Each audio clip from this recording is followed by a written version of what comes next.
Welcome to Mo to Write, the official Writing at Moravian podcast.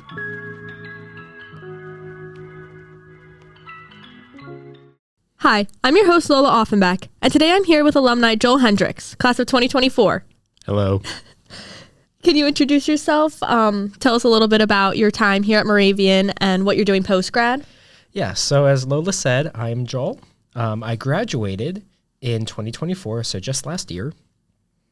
And I've been involved in WAM for about a year and a half, or I was involved with WAM for a year and a half.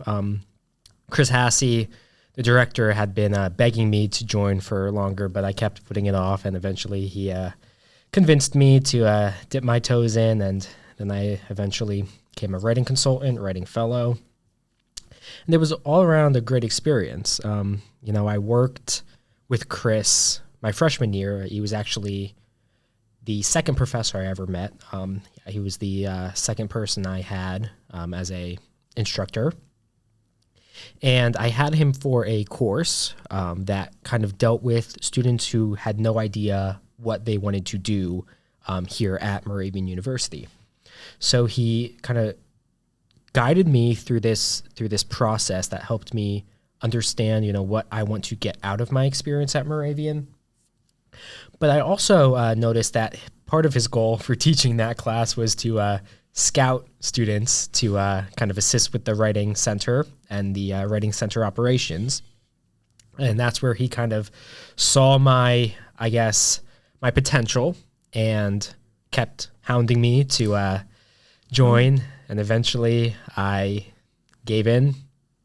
I joined first as a writing consultant, I joined first as a writing fellow, and then eventually as a writing consultant my senior year. And then the year before that, spring semester, junior year, was when I took the class to actually be trained for being a fellow. And that experience, being a fellow and the consultant in the writing center, kind of helped inform how I went about applying for grad school and ultimately choosing a grad program.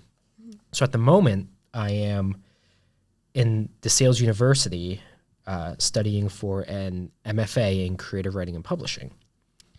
And that MFA, I'm about a year in, got about a year and a half left. But with that, my goal, although this can obviously change, my goal is to help young writers the same way that Chris essentially helped me. That's very nice. And how else were you involved on campus? So I was I was a member of the video game club, eventually became the vice president and then the president.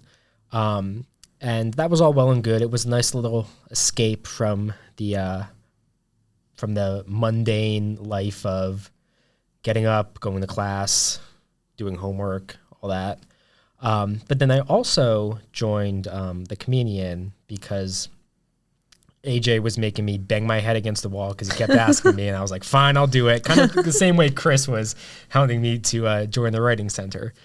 And that, coupled with the writing center, was probably the best choice I made. Mm-hmm.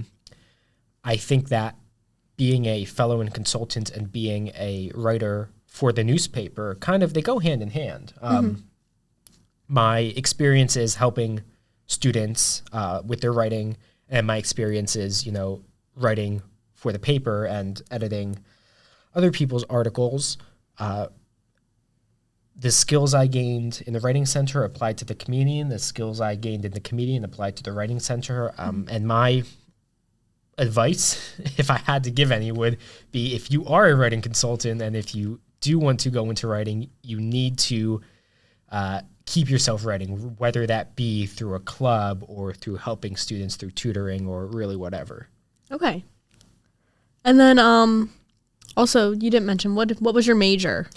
So I majored in media communications, which essentially gave me the freedom to create my own major with my own classes. And I knew I loved writing. Mm-hmm. So I wanted to incorporate classes that allowed me to use different forms of writing, different multimodal forms of writing. So whether that be just words on the paper, whether that be creating videos, creating presentations, all of that the skills you gain there apply to multiple forms of writing. And that has helped me kind of contextualize the stories that I'm creating in my grad program. Because my story partly takes place in the modern day with modern technology and how we communicate through that technology, it has come in handy kind of studying that as a major and then applying it to the story that I'm writing. Okay.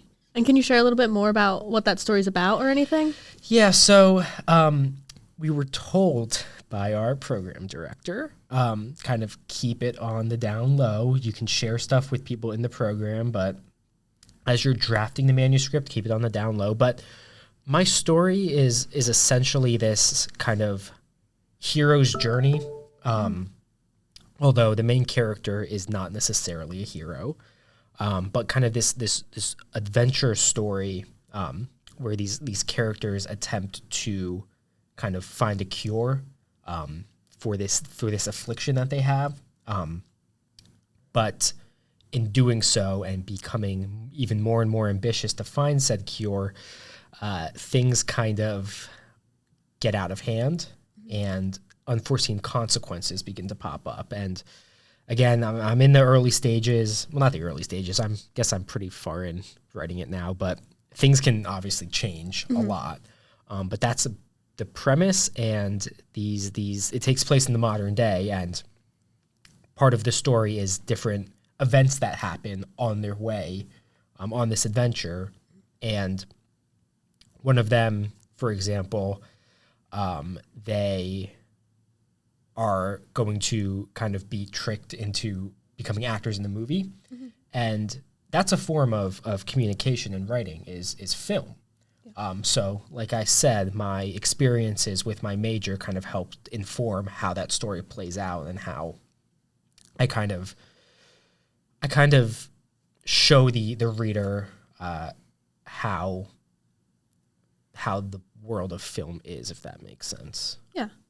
And then would you say, you talk about like your major being beneficial, is there any experiences that you had in the Writing at Moravian program that have kind of helped your writing process, like things that you think about still? Oh yeah, absolutely. The biggest example I can think of is my first year as a writing fellow. I was asked to give a lesson on how to write a proper email. Because we were with the freshmen, and obviously they were going to be writing a lot of emails as they were students at Moravian throughout their time. So I had always kind of had this email structure that I used forever.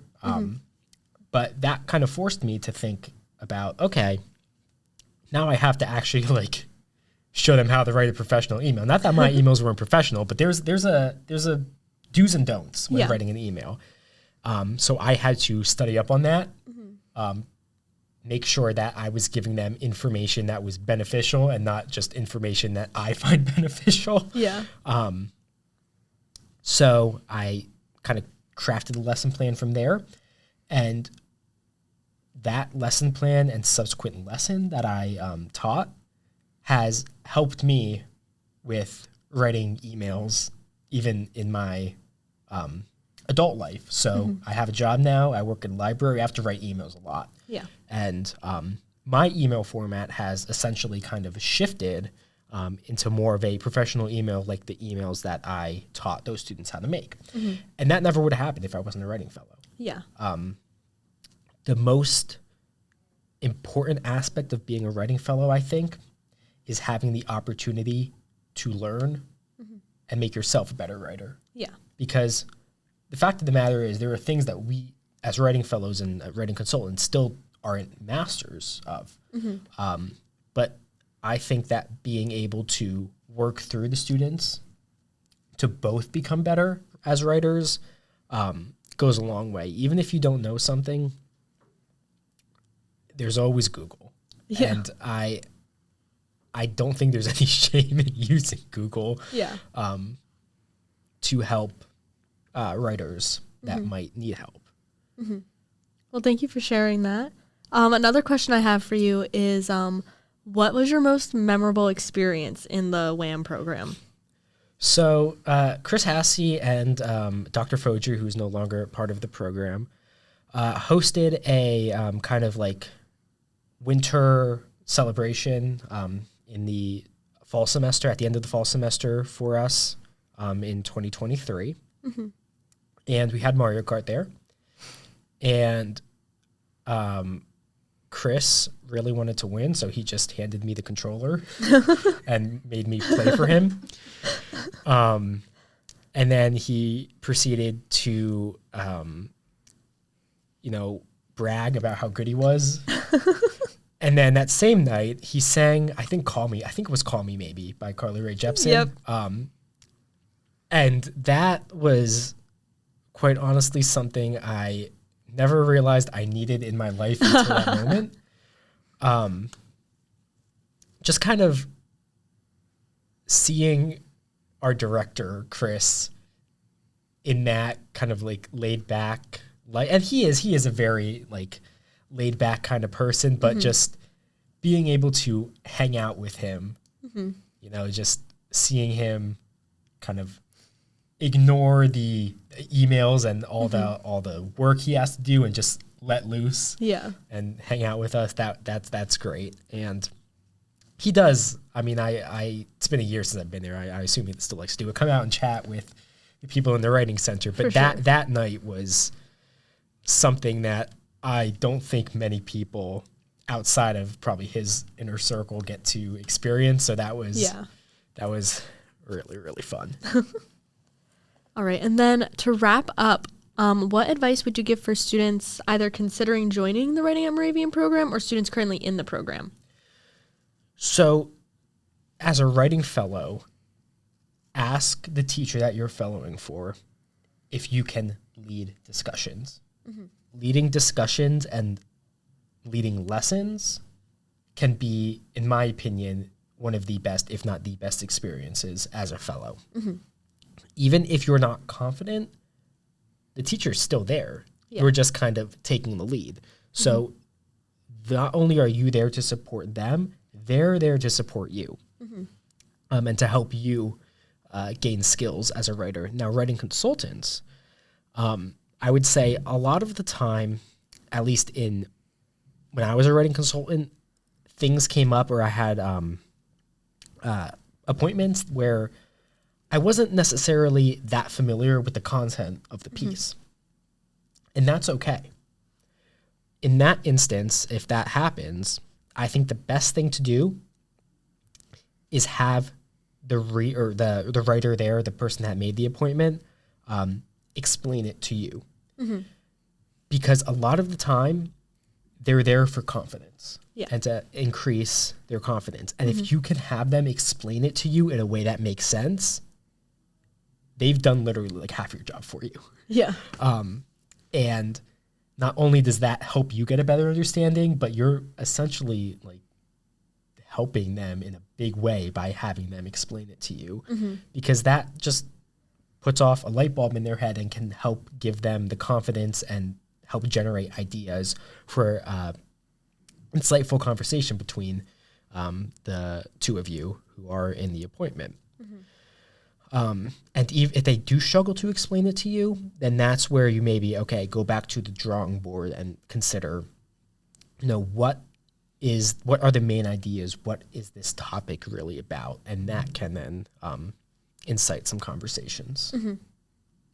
All right. Is that everything then? That's everything I have. If you have any more questions, feel free to ask. I mean, no, that's everything I have. So thank you so much for joining us, Joel. And thank you for listening to Mo to Write. Take care.